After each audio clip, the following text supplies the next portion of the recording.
part of the conversation, and I love it. I've been going to arena shows for so long, and Hmm. back in the days of metal, and then and all those U2 shows and all Yeah. these things where I was emotionally moved by the song I already knew. Hmm. And something so simple as just turning on one light, or Mm. I'm just a student of it. I love, one of my favorite things I ever saw was Eddie Vedder had his guitar and the spotlight's on him, and he's playing a song by himself. Hmm. And then he picks his guitar up like this and holds it over his head, and the light is coming down onto the guitar, and the guitar's got a really reflective flat surface, and he turns it like this and reflects the spotlight onto the crowd and picks out people, Mm. Wow. right? Yeah. Like it's a mirror. Yeah. And suddenly it was like, wow, Yeah. and those things just blow my mind. And you're not always, one of the things that I think Sugarland, and this is just because of us mainly, is if you're good on a stage, Hmm. then it doesn't matter what your production is. Yeah, that's true. And that was always true for us. And because many times as the opening act, you don't get production. You don't Hmm. get lights. You got to play with the sun's up. Yeah, totally. It was just a rare moment that Billy Pilgrim got to have a light show, right? Yeah. And that's also true in the Sugarland space. So we had to do that for years, where we're like first of we were. I used to call it the while you get your beer act, Totally. and then there's Yeah. the next act is the while you're drinking your beer act, Right, right, and then right. there's what you've been waiting for, Yeah. and you have to emotionally connect with people without any of the Mm. extra, lifting that happens with presentation. But Sure. if you, that's what's cool about Sugarland, is we can just walk out on a stage and you're just good on a stage. It's the same thing with you and me. Like, we can walk out on a stage and just be good on the stage. Right. And if You you can't, move you move people because you're in it. Mhm. You're so into it. It's not, our music is very emotional. It's very spiritual and anthemic, so it's easy to, lift it. We lift it up. The songs lift it, the space. At least, Yeah, right? I wonder what it would be like if we ever got production. Yeah. Be curious for me to imagine. I mean, I imagine Time Machine would be a fun one, like to, because of, it's just, it's so wide open to interpretation. Like for you to imagine the kind of production that Sugarland puts on for something like Time Machine. Uh, I remember the big machine, the Sugarland, when I looked at it and Oh said, yeah. that must be so fun, man.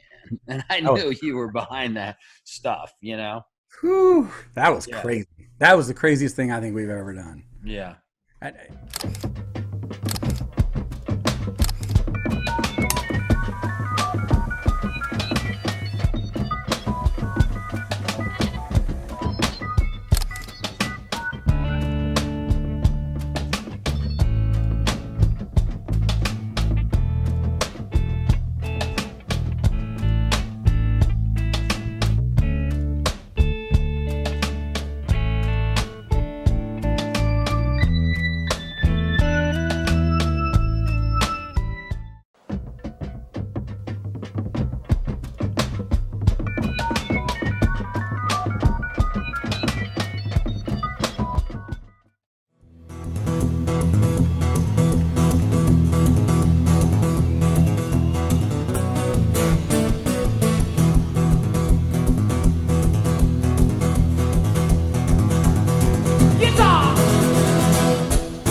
But I'm a frustrated white American male.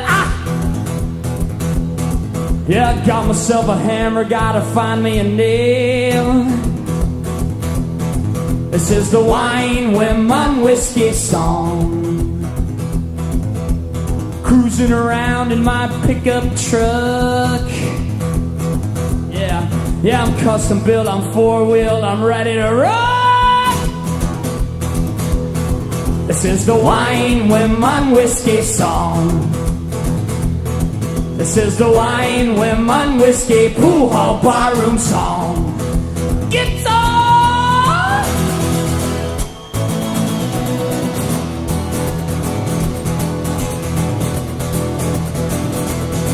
Well, I ain't no prophet and I ain't no sage. Just give me some monster speakers and some Jimmy Page, man. This is the wine, women, whiskey song. This is the wine, women, whiskey, pool hall, barroom song. This is the wine, women, whiskey, pool hall, barroom, Richard Petty song. You're never too old to rock and roll. Ha! Make it over if the price is right. I'll go ahead and play. For the rest of my la la la la la la la la.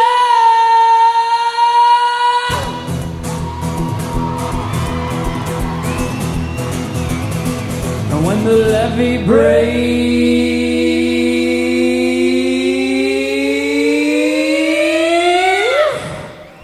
there'll be one of these songs and a whole batch of rednecks to sing along. Freeman! This is the wine, women, whiskey song. This is the wine, women, whiskey, pool hall, barroom song. This is the wine, women, whiskey, pool hall, barroom, SDP'd off song.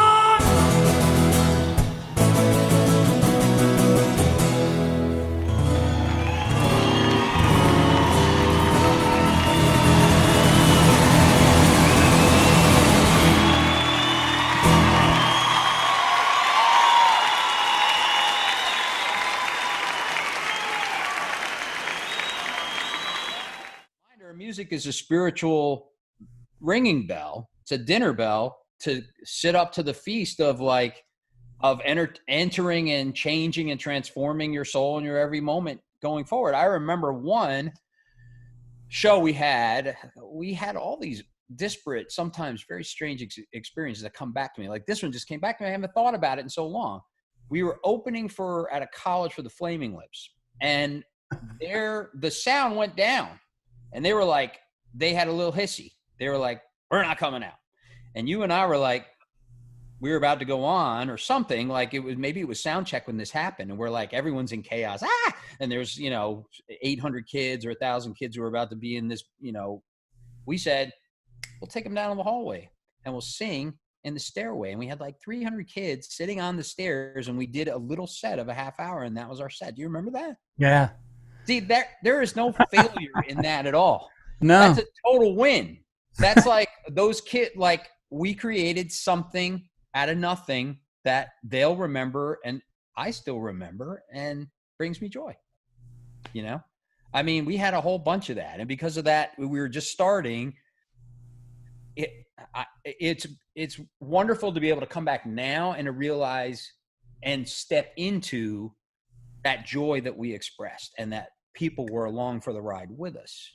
And now I can reach back out and say hello to old friends through the music and be like, and they're really happy to see this being celebrated again. Well, that attitude is the one where I think with this band and with us as people and friends and co-creators, we created a world that had a compass. Mm-hmm. Like we were constantly in conversation. We still do it now. Even we hadn't talked in years, and we sit down and like within a day we're back in it of the co-creation of what do we believe in, right? When we talk together, and we check on each other. Well, I've had this experience and this, and we reflect it back, and that idea that a band is a mission is the thing that I am so grateful to you for. It's the singular thing that changed my world that I brought forward and that made it a success in Sugarland. And I still use that same principle today with everything I touch, which is, man, don't do this until you figure out why you're doing it. Yeah. Like because, and you don't have to overthink it. You can still make it a feeling. Mm-hmm. But you and I would talk about all of this stuff all the time. And then it would go into the songs emotionally, but we could take a song that had like emotion at level 9 and pushing, right? And we could turn it and make it look at a certain thing. And it was why it's why I've never ever batted an eye whenever somebody I work with is like, I want to do a solo record. I'm like, yes, you do, yes. Like when you did that, I was like, yeah, how can I help? You know? And Jennifer did the same thing. She's like, I want to, and it definitely pretty much was telling me that was the end of my career there. And I was like, no, man, do that. Because I was so aware and still am so aware that the co-creation creates when you create with somebody, you know, you are putting your heads together and you are looking down a place through a lens, and you create magnetic compass movements. Yeah. And because, you know, you don't, otherwise it's just you, whichever way you're looking. You know? Boy, that's so true across two spectrums. people, Yeah. and the lines cross at some point. Right. And that's the point where you're going. Right. It's really fascinating because I'm a carpenter now, and that resonates with me so profoundly as a builder and a carpenter as well. Because I'm a visual carpenter. Like I'm creating stuff I'm a trim carpenter. So I'm making places look nicer or changes their space or whatever. That's what I like.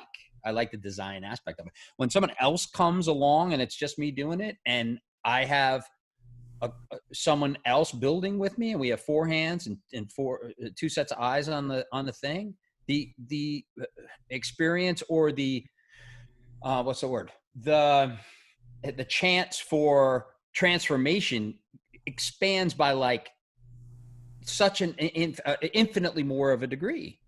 You get more work done, like 5 times more work with another person. You get your vision expands. It's such a curious experience. I look at something and I'll go,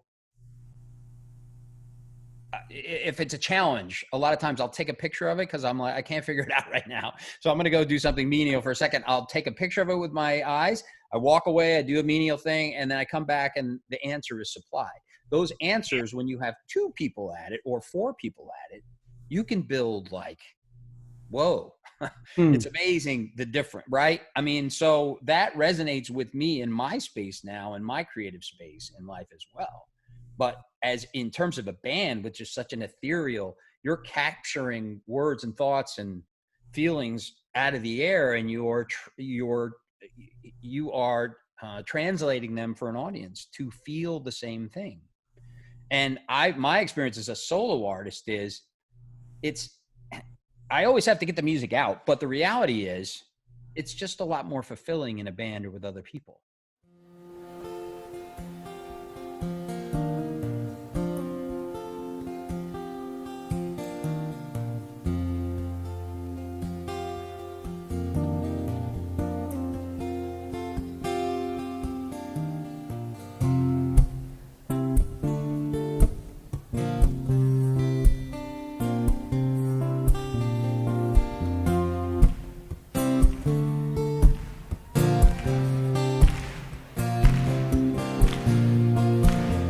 Looking out from a hotel room, all alone on a Memphis afternoon, I've been waiting for this storm to pass. When I clear a pipe and you can kiss my ass goodbye.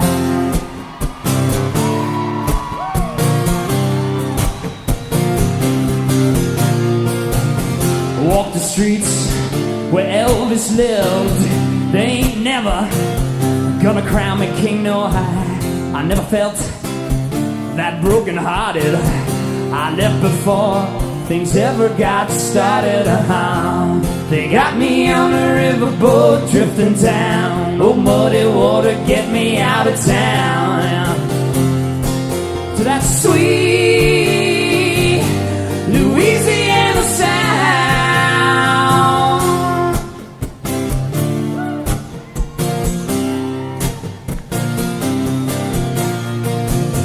Underneath a neon light, another ghost down on Beale Street tonight. I ain't out to hurt nobody, but I played my hand. I lost all my money.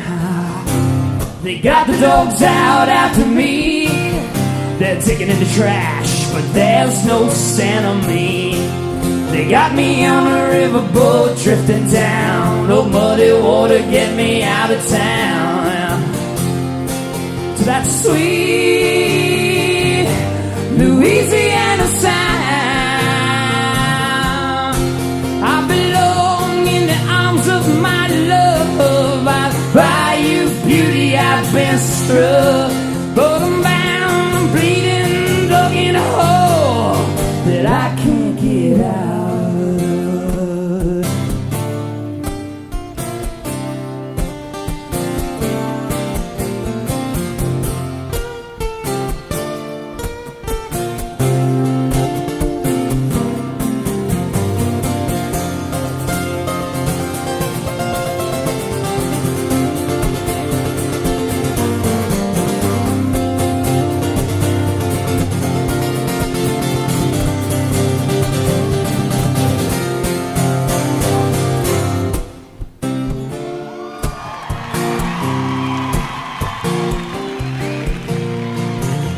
Harlem boys on them bourbon streets, sweeping them young girls right off their feet. They got the love tattooed across their heart. They've been pledging their vows at the Mardi Gras.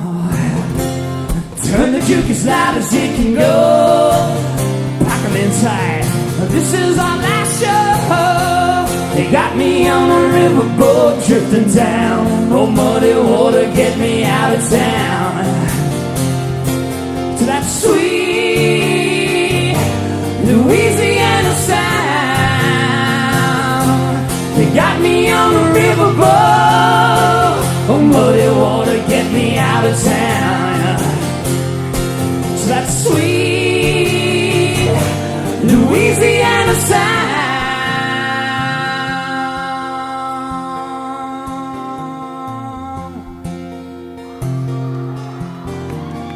Drifting down Louisiana sound. Drifting down sweet Louisiana sound.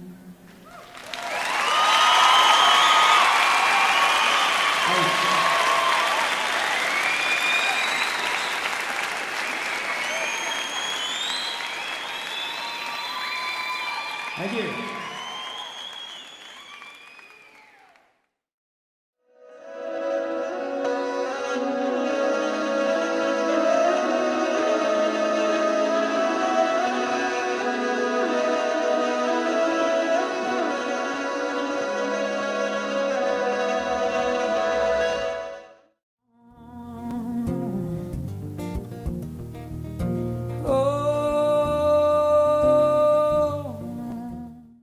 You know, you got to remember AAA adult album alternative radio was new, and it was new and taking over. Like, it went from very few stations to almost 300 within the 2 years we were making that record. And we grew up right with it because we were immediately adopted by them. We got radio, and Bill was a radio manager machine. Mm-hmm. So we got on lots of stations quick. I don't know if Atlantic got the records out into the record stores in those as efficiently as maybe they could have. But certainly we were on the radio, and in some places having big impact. Chicago and Columbus and Charleston. And there was probably 10 months where we were popping. Boulder and San Francisco. And so top 10, Get Me Out of Here is top 10 AAA right off the bat within a month, right? I mean, it FMQB, it went to number one, and same thing with Insomniac. And what I think Get Me Out of Here, we even shot a video for. Mm-hmm.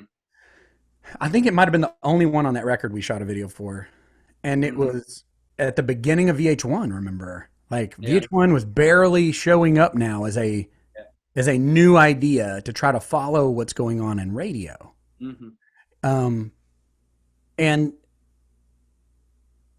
what was cool about it is that it was we didn't sound like anybody else Mm-hmm. in our world, and we could come and do it acoustic, which was really the also the next thing that happens once they play you on the radio. Then you Right. go out and visit the radio station, and you play an in maybe an in Studio. store Yeah. or in studio, and then they would sponsor a night where it'd be like, CD 101 presents, or 90 Wave Fest, or whatever it would be. But when they would do that, the crowd would appear because of the radio station, and they'd Mm-hmm. know your one song. Yeah. And that's how we were introduced to a lot of people. And we could rock those in stores. We could rock those. And I remember hitting it off with quite a few station people and on the air, and we were really kind of jocular. And because it was the two of us, it wasn't just we could play off each other. And it was like Jane Purcell and CD 101. That's a blast. Those conversations we're having. We do the goofy traffic report for her, or there were bits we do, almost like Right. a comedy duo, And so we made the most of those tours. And I think the managers figured out this is a good thing to do with these guys. They're really good at that aspect of it, for sure. Yeah. And I think it has to do with, the 4 or 5 years before that, Mm-hmm. where we had, had to get the two of us in a car and go to anywhere Mm. in the Southeast and get out and play a song and Yeah. convince you. And somehow that training was all kicking in. Mm-hmm. And that Get Me Out of Here came out, Insomniac came out, and then they serviced Try, Mm-hmm. and which, by the way, I still think is one of our best arrangements on, like, Yeah. I try to go, the last time we played that, which was, a couple years ago at the Attic, I remember thinking, wow, we were really ambitious here. For sure. Yeah. And And your guitar figure on that is so beautiful, and it's so ringing, and it's an odd time. It's in 3/4. It's not, and it's almost traditional waltz. Like right. but how we produced it is beautiful. And that was on that album. That was the newest song. Yeah. That wasn't on any of the other ones. That was written for that record. So like I said, I need another one, or here I pushed myself to say, okay. And I'm thinking at that point, I'm having like a U2 moment. What kind of song do I want to sound? It's like Achtung Baby had come out and won the year before. Right. So how do I make a song that universal, that big? How can we make that? I mean, that's my head is thinking Man, that. it's so good though. I mean, there's real poetry in that one, man. And our singing, when we do that acoustic, we do that almost every night on those tours too. And it's not like Insomniac's high impact. Get Me Out of Here is high impact. Try is mid tempo, but we're singing it in this. It would pull off in those big theaters. A friend of mine from high school would say, "I came and saw you," and I remember that song being like, "Whoa!" All of a sudden, it would empty out, and it's just the two. Our harmonies are so powerful in that, and we started developing that when we recorded that. So that was definitely the blueprint of like the interwoven, like you go up to the next part of the chord, and I'd go up to your old part, and it would just keep pushing up. Yeah. And that record we pushed just straight through. Yeah. From its pre-promotion into its promotion into its release, all the way through all the Melissa touring. Yeah. And we were aware that they wanted us to make another record. We were waiting for them to click the option button. And then once they did, then we were like, we got to write a record. Yeah. And I remember on that, I had written Sweet Louisiana for Bloom at Beale Street. Yeah. Watching Dylan on stage, I went back to the hotel room. And so then that was probably halfway through all our touring with that. We started playing that early on, I mean, in that Columbus tape that you have with us opening for Melissa, Sweet Louisiana is in there. It's like Louisiana Ground or something, but it's like, Yeah. I mean, so, but we maybe only had, I mean, Richard loved I Don't Know Much, a beautiful song and words like numbers. I think we mined 2 or 3 for Bloom from different records. But like that first album is 10 songs that we already figured were going to be on it, right? Mm-hmm. Now Bloom is like, okay, guys, it was really like triage writing. It was crazy. Like, get in a room, figure it out, get the arrangements. Now, you know, it's big boy label time, right? So that's the next part of the story, probably. How we go from that first one to Bloom is like, ooh, that's 2 months of that's intense in there. Yeah. And there were a lot of expectations.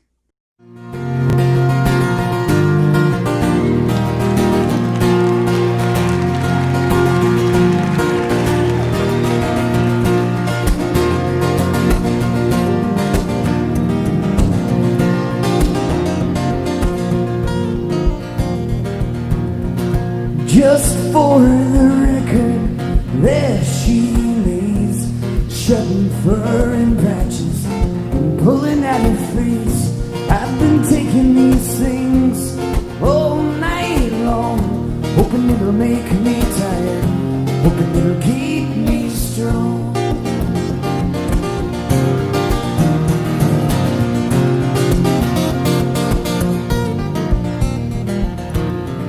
Bloodshot and blue, I can smell the guns in the bedroom walls. I can hear them run, angels scurrying like rats till the daylight comes. And if it's me locked inside this box, then I pray that my love can pick these locks. Oh no, here we go again,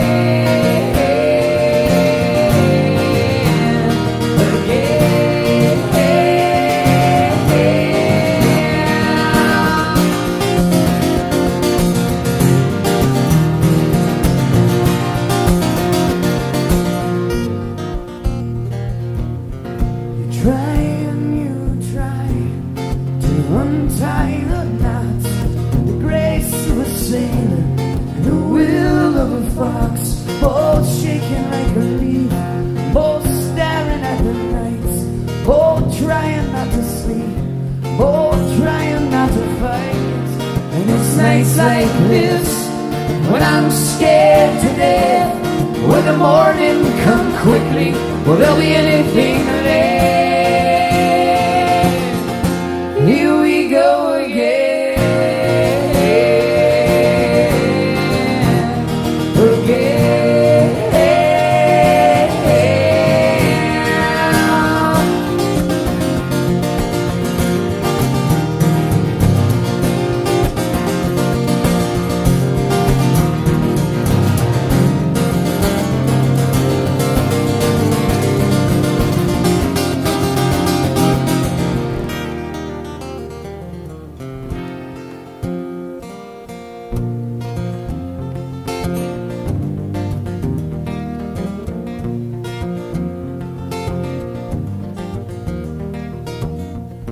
house finds the hush, and the battlefield is soft, and the footprints where a man and a woman have walked.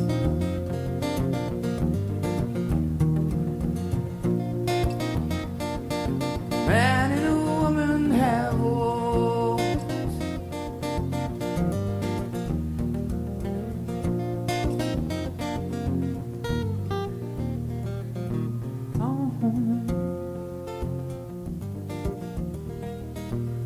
Oh.